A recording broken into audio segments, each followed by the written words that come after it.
Bonjour, bienvenue sur Culture, très content de vous retrouver puisque aujourd'hui nous allons parler de fantastique et en particulier de Dracula. Dracula qui est au top de l'actualité en ce moment, plein de projets de films, des rééditions du roman de Bram Stoker plus belles les unes que les autres. Je vais essayer de vous aider à faire le tri en vous les présentant. Et puis aussi des BD, bref, Dracula il est au top en ce moment. Et dans cette vidéo, on va essayer de vraiment voir un peu toutes ces sorties. On va commencer avec l'édition du roman de Bram Stoker chez Calidor Collector. Vous savez, cette collection où je vous avais déjà présenté Le Grand Dieu Pan d'Arthur Machen et le fameux Roi Jaune de Chambers.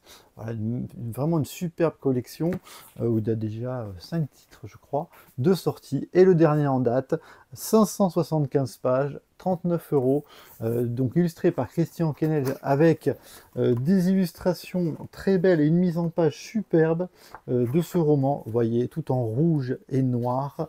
Et surtout, ce qui est fabuleux dans cette édition, c'est qu'ils ont utilisé un nombre incroyable de polices, il y a 25 polices différentes, puisque le roman de Bram Stoker, il est raconté au travers des témoignages des protagonistes, donc par courrier, par télégramme, par journaux intimes, par prise de notes, bref, tous les personnages vont dater, voilà, on a l'impression, et c'est le but recherché par l'auteur, que vraiment cette histoire a eu lieu, voilà, et donc là, on a des très belles illustrations, on a effectivement ces polices qui permettent de bien identifier les personnages, et puis vraiment une qualité de lecture avec un papier, et vraiment c'est hyper lisible, c'est hyper agréable.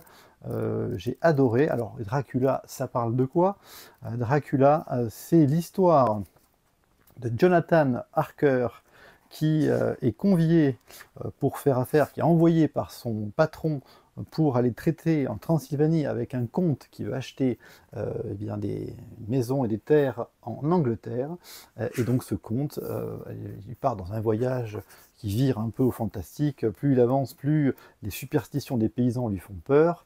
Et bien il se retrouve à arriver au château du comte Dracula, qui n'est pas ce qu'il prétend être, et qui va le retenir prisonnier.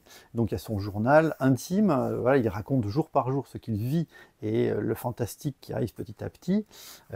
Puis on va passer à d'autres personnages, comme sa fiancée Mina Harker qui attend avec impatience son retour.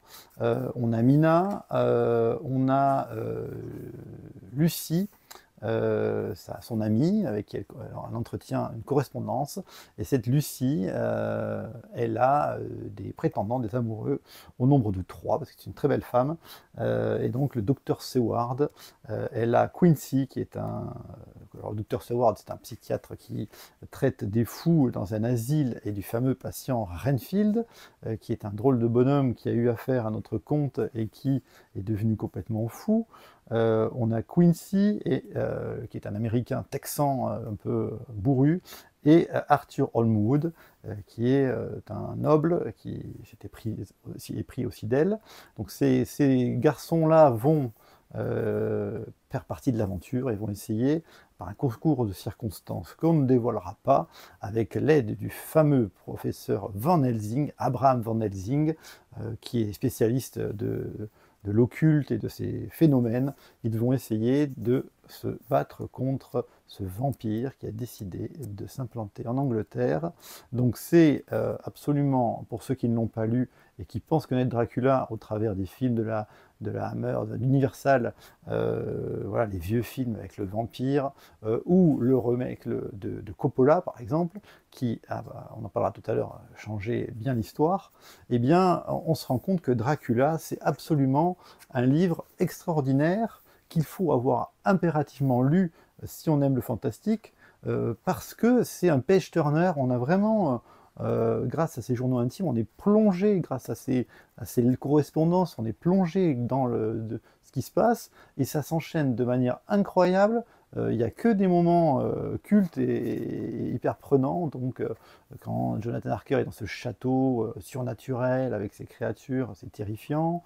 Le voyage du Déméter sur l'eau, ce bateau qui va transporter Dracula, qui se fait, les marins qui constatent qu'il y a des choses surnaturelles sur le bateau, c'est terrifiant. Le journal du capitaine de bord. Voilà, toute l'enquête de Van Helsing et de ses comparses pour essayer de démasquer Dracula, et voilà l'action qui s'ensuit en suivant. Bref, c'est un roman qui est absolument génial et qu'il faut absolument avoir lu. Et cette édition est absolument parfaite et très réussie. Alors, dedans, on a une préface de Stephen King et de Dacre Stoker, qui est le descendant de Bram Stoker, et qui nous explique un peu ce qu'il a fait comme travail pour ressusciter, pour comprendre ce qu'avait écrit son ancêtre. Donc voilà, très très intéressant, 32 illustrations dedans, voilà, très très qualitatif. Et puis, si on a envie de continuer à se pencher sur Dracula, on a chez Brajlon Dracula, le classique annoté de Leslie S. Klinger, avec une introduction de Neil Gaiman. Et là, vous voyez, on a un très bel objet qui coûte 66 €, qui a 655 pages. C'est un beau bébé. Et si on enlève cette jaquette, on a un de plus bel effet, tout en rouge et noir. Voilà, magnifique. Sur Dracula. Et alors, l'intérêt, outre de ce livre, ça va être, vous allez voir, on est dans les rouges hein, là, aujourd'hui. C'est un livre qui, outre le texte intégral, j'ai pas précisé aussi que dans les deux, il y a une nouvelle supplémentaire qui prolonge un petit peu, qui a été éditée par Bram Stoker après Dracula, l'invité de Dracula, qui permet de prolonger un peu l'histoire. Donc elle est dans les deux éditions. Et là, vous allez voir tout de suite qu'on va avoir beaucoup de photos et de textes, parce que dans ce Dracula annoté, c'est du délire. Il y a un nombre de notes absolument incroyable de Klinger, qui va vraiment nous expliquer à chaque page tout ce qui peut avoir attrait à Dracula et à cette histoire. Donc des films, des éditions, de la géographie sur cette Transylvanie, sur les lieux qui ont pu abriter l'imaginaire de Bram Stoker. Donc vous avez le texte souvent au milieu comme ça, et puis sur les côtés des notes, mais il y a plus de notes que de texte. Donc c'est absolument un travail titanesque qu'a fait l'auteur de recherche. Voilà, si vous avez envie de plonger dans l'univers de Dracula et de comprendre vraiment tout ce qu'il peut y avoir autour de cette histoire, c'est vraiment un travail d'universitaire et voilà, de curiosité, un peu un cabinet de curiosité finalement autour du thème de Dracula. Par contre, vraiment, bémol, si vous avez juste envie de lire le texte, voilà, simplement, là ça va pas le faire parce que il y a tellement d'annotations que ça nuit finalement à la lecture du texte. Finalement, on cherche le texte et du coup, voilà, pour une lecture simple et vraiment plaisante, l'édition de Kalidor est vraiment supérieure parce qu'il y a vraiment ces polices différentes, cette qualité de papier, cette qualité de lecture, c'est un régal de lecture. Là, c'est vraiment pour ceux qui connaîtraient peut-être le texte de Dracula, qui l'auraient déjà et qui auraient envie d'avoir un livre qui leur permet de se plonger dans cet univers et de trouver vraiment plein de petites astuces, d'anecdotes, de connaissances sur l'univers de Dracula, avec pas mal de photos, de posters. Voilà, c'est vraiment intéressant. Bémol encore une fois, c'est que l'édition anglaise, l'intérieur, les photos, c'était en couleur. Et ça, c'est dommage que Brajlon n'ait pas pu nous montrer tout ça en noir et blanc, c'est quand même moins bien. Et voilà, le papier est un peu fin aussi. Donc voilà, quelques bémols sur l'édition qui n'est pas aussi parfaite, bien qu'elle soit très belle que l'édition de Kalidor. Et pour une lecture simple, voilà, je vous recommande plutôt l'autre version. Par contre, pour les fans de Dracula, ça c'est une mine monumentale, délirante d'informations. On va continuer voilà, sur d'autres éditions du roman, avant de vous parler un peu des BD et des films à sortir. J'avais déjà une édition de Dracula, vous me direz, ça m'en fait beaucoup, mais quand on aime, voilà, qui était sortie en beau livre, en dorure, chez The Classic Collection. Voilà, c'est des choses que vous pouvez trouver chez, quand vous, illustré chez les presses, Tabac Presse, et les collections de livres. Alors après, il a quand même de belles illustrations. J'ai pas précisé une chose qui est importante quand même, c'est la traduction de celui-là. Il y a quand même une nouvelle traduction de Maxime Ledin dans celui-là. Attention, précision importante. Nouvelle traduction, alors que le Calidor, lui, il a la traduction d'Alain Morvan, qui était la traduction jusque-là, qui faisait référence. Ça, c'est Alain Morvan aussi. Et j'avais aussi une autre édition de Dracula, illustrée chez Tiber Édition, au prix de 30 €, illustrée par Livia Caruso, toujours traduction de Morvan, avec, vous voyez, une belle édition aussi, une belle mise en page, avec un style différent, vous voyez, de mise en page. Pas tellement de police différente par contre là, mais voilà, une belle édition qui était jusque-là la seule qui était valable sur le marché. Je vais vous montrer quelques illustrations. Voilà, c'est sympa quand même avec les pieux, l'ail, les outils de Van Helsing. Voilà, les vampires qui hantent les cimetières, tels des dames blanches.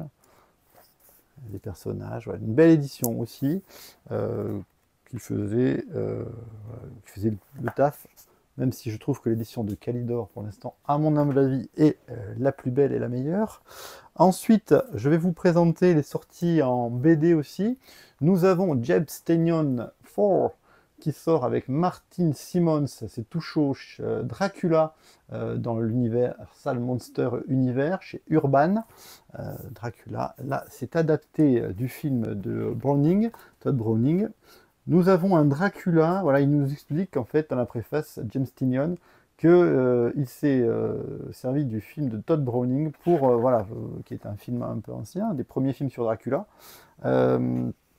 pour vraiment mettre l'aspect sur le personnage de Renfield, avec, vous voyez, c'est vraiment un univers très, voilà, tout en rouge et noir toujours, mais très sombre, très glauque, très poisseux, où on va vraiment se focaliser sur Dr. Seward et sur Renfield. Dracula, il passe par là de temps en temps, il y a quand même des belles pages, mais là, on a vraiment l'histoire centrée sur ce pauvre Renfield, un peu le jouet du comte Dracula.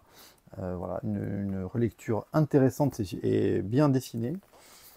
Ensuite, nous avions, il y a quelques mois, je vous avais présenté le Corrado Roy, je vais y arriver, et Marco Cannavaro, les Italiens.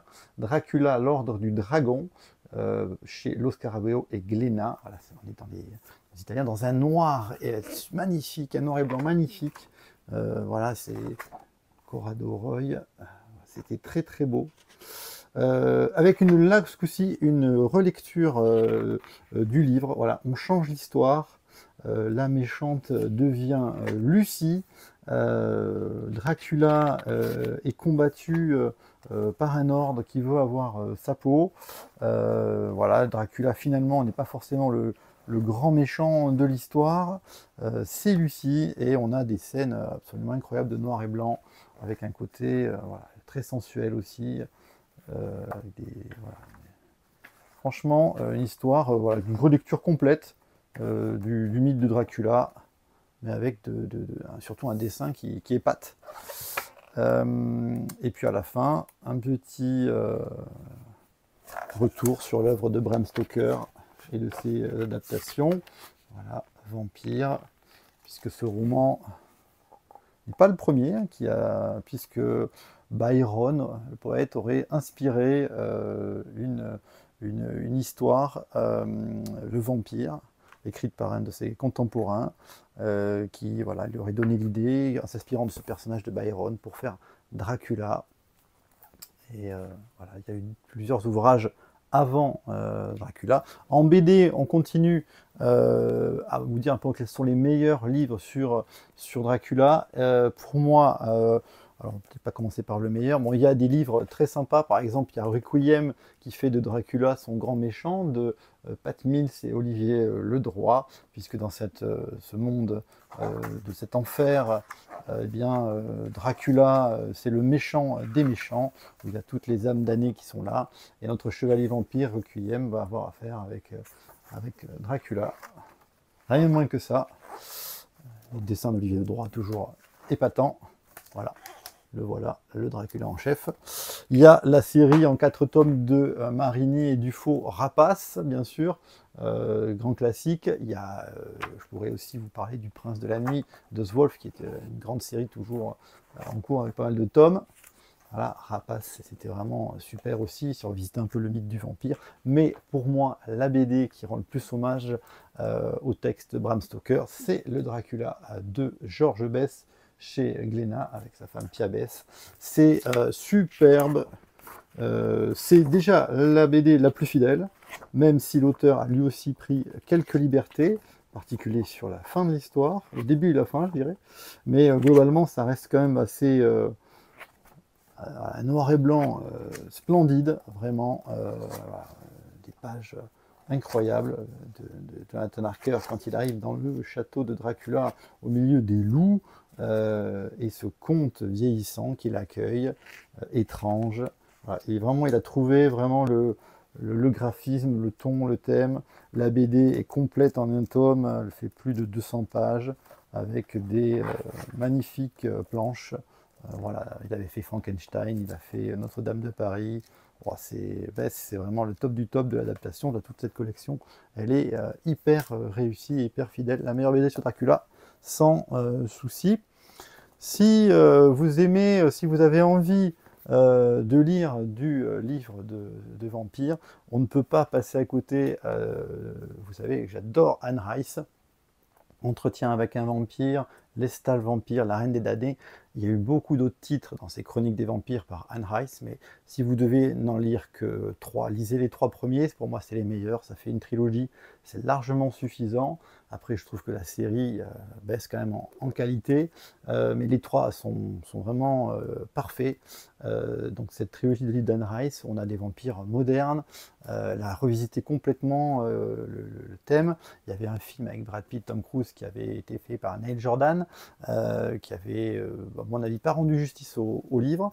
Et vous savez que maintenant, on en parle très peu, et je trouve ça assez dommage.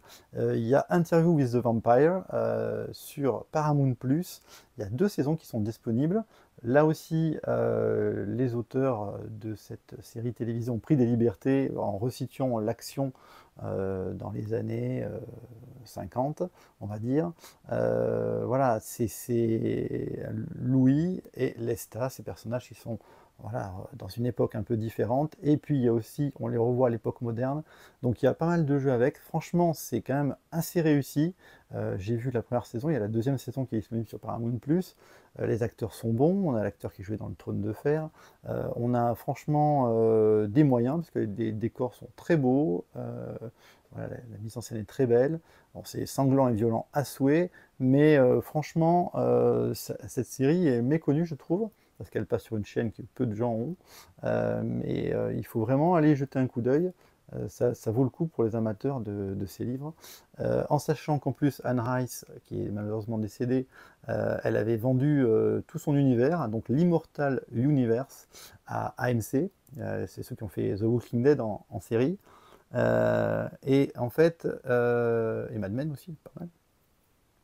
Et donc AMC, ils ont fait aussi Mayfair Witches, qui est avec Alexandra Daddario sur les sorcières Mayfair. C'est un univers qui est commun avec Entretien avec un vampire, ces vampires, donc tout ce bon monde peut se croiser, hein, c'est des crossovers. La série est un petit peu moins bien qu'Interview with the Vampire, elle est aussi sur Paramount+, mais bon, ça se regarde. Et puis il y a une 3e série qui va arriver dans le même univers, c'est sur The Talamasca, qui va arriver l'année prochaine, qui va être centrée sur ce FBI du paranormal un peu, voilà, c'est des enquêtes, des personnes qui sont là pour gérer tout ce qui est un peu créatures surnaturelles, vampires, sorcières, loups-garous et autres choses. Un peu un BPRD, voilà. Donc pour ceux qui connaissent Hellboy et Mike Mignola. Et puis je voulais aussi vous parler de films. puisque nous allons avoir le Nosferatu de Robert Eggert qui va bientôt arriver, voilà, qui est très attendu. Alors Nosferatu, c'était l'adaptation du Murnau de Dracula de Bram Stoker, mais il n'avait pas les droits, donc il avait rebaptisé le personnage Nosferatu. Et voilà, le film avait été interdit, il y avait des procès et tout ça. Et donc là, on a le retour de Nosferatu par Robert Eggert, qui est un cinéaste qui a fait plein de super films et qui filme très très bien, donc à attendre. Et on a notre national Luc Besson qui s'est décidé aussi à faire son Dracula, en adaptant ou en réinterprétant le Dracula de Coppola finalement, puisque lui, il y voit une histoire d'amour au fur et à mesure des siècles, ce qui avait été le choix de Coppola, qui est quand même la meilleure adaptation pour moi à l'heure actuelle de Dracula. Alors il avait signé ça d'après Bram Stoker, l'amour est éternel, mais cet amour, donc Vlad l'Empaleur, en 1492, perd sa femme bien-aimée, et c'est à cause de ça c'est pas du tout dans le roman, hein, je vous le dis tout de suite, et c'est à cause de ça qu'il renie la foi et qu'il va devenir un monstre, et puis il va retomber sur elle, puisque c'est la fiancée de Jonathan Harker, Mina Harker, et il va tout faire pour la reconquérir. Finalement, dans cette histoire, c'est une histoire d'amour au travers des siècles, et Dracula, eh bien, est finalement pas si méchant que ça, et voilà, c'est pas du tout la même histoire dans le roman original de Bram Stoker. Donc voilà, il a quand même bien changé l'histoire, même si la réalisation est excellente, les décors, l'interprétation avec Anthony Hopkins, Keanu Reeves, voilà, plein de super acteurs. Vaut le coup quand même. Donc j'ai l'impression que Luc Besson est parti sur ce thème-là aussi. Voilà. Et puis on a des films, il y en a plein bien sûr, mais Le Petit Vampire de John Carpenter, série B avec James Wood, qui est pas mal du tout. Voilà, j'aurais pu en citer beaucoup d'autres, bien sûr, mais n'hésitez pas dans les commentaires à citer, voilà, bien sûr, on me dira Morse, des choses comme ça. Il y a plein de films, des réinterprétations du mythe des vampires. J'avais fait une vidéo d'ailleurs, je mettrai en lien, sur l'origine du vampire. Et puis là, si vous avez envie de vous plonger, alors maintenant ActuSF a eu pas mal de problèmes, c'est chez Helios, vous pouvez le trouver en poche, ils reviennent ActuSF, de Adrien Parti, V Vampirologie, un mouse costaud livre par un passionné, un véritable vampirologue qui il y avait un site vampirisme.com, et dans son livre, alors là vous allez avoir tout, mais alors quand je vous dis tout sur les vampires, c'est pas peu de le dire, il y a 730 pages à vue de nez, et en fait il va revenir donc sur tout l'historique de la chronologie des vampires, les premières adaptations. Alors je vous disais tout à l'heure, voilà, qui est le vampire de John Polidori, inspiré par Byron, qui est la première fois qu'on avait. Après il y a le Carmilla de Joseph Sheridan Le Fanu, c'est une novella, et ça c'est vraiment les deux premières fois qu'on voit des vampires. Et puis derrière, le Dracula en 1897 de Bram Stoker, voilà, 10 ans après les crimes de Jack l'Éventreur, dans cette période-là. Et puis après, eh bien, il va remonter sur, en 1922, le Nosferatu de Murnau, puis Todd Browning, que je vous parlais tout à l'heure, en 1931. Vous voyez, ça nous ramène bien en arrière. Et puis après, il y a eu énormément, bien sûr, de séries, Buffy, bien sûr, Blade, film, plein de choses. Donc on revient sur tout ça avec des interviews des personnages. Après, on a l'évolution dans les fictions policières, on a dans les jeux vidéo, dans les romans, les séries TV, les films. Il y a vraiment dans la musique, dans les jeux de rôle, vraiment, ça revient aussi bien sûr sur Anne Rice, la science-fiction, le hard rock des vampires, bref, vous saurez tout sur les vampires. Ça se trouve chez Helios, Vampirologie d'Adrien Parti. Très très bon livre si vous avez envie de vous plonger dans cet univers canine. Voilà, eh bien c'était ce que je voulais vous montrer, une petite vidéo sur Dracula, avant d'autres vidéos sur les beaux livres de fin d'année. Voilà, je suis en train de finir celle sur Lovecraft, plein de livres à vous présenter, les artbooks magnifiques, les romans illustrés, plein de belles choses, aussi des belles choses à vous présenter dans l'univers de la BD. Vous allez voir, voilà, il y a vraiment, voilà, c'est le raz-de-marée des livres avant Noël, vous allez voir. Allez, à bientôt sur Contre Culture, au revoir.